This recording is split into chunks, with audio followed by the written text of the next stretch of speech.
All right, so here is another computer harness. This right here is for a 2013-2015 Honda Accord Coupe that's installing the 1617 factory touring stock headlights.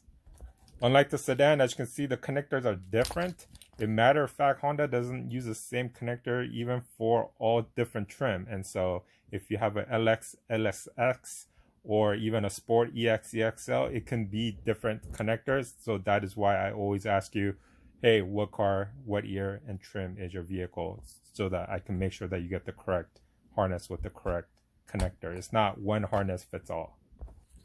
As you can see, it's wire sleeved. All the empty slots are plugged up. All the connectors are labeled, so it's plug and play, easy for you to do. Unlike the sedan, for the coupe, you do have to trim the grille, the headlight bracket, and part of the bumper to make it fit, because the 9.5 Gen Touring headlight is longer than the 9 Gen Touring headlights.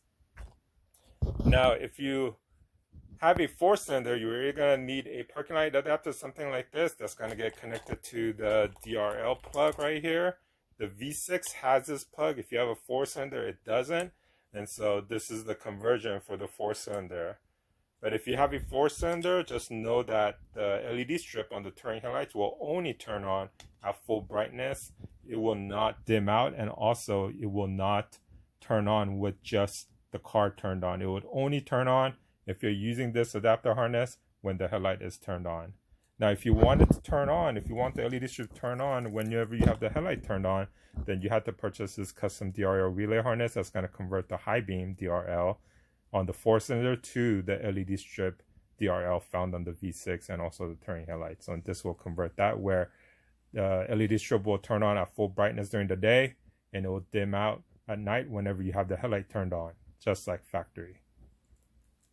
Also, if you're using this, just remember that you have to disable the factory high beam DRL, because the touring headlights cannot use the high beam as factory DRL, or else it's going to flicker constantly.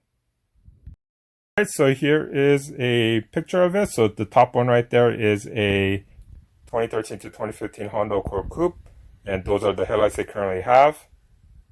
And the bottom one right here is the new 1617 touring headlights. As you can see, the shape of the headlights is slightly different.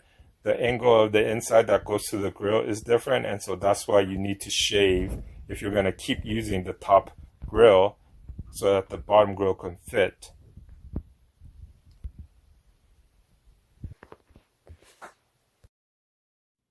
Now, if you don't install load resistors, what's going to happen is you're going to get this right here, which is hyper flashing turn signal. And by installing my resistor module kit and the rear factory turn signal, it will fix both the rear and the front, so it fixes the hyper flashing issue.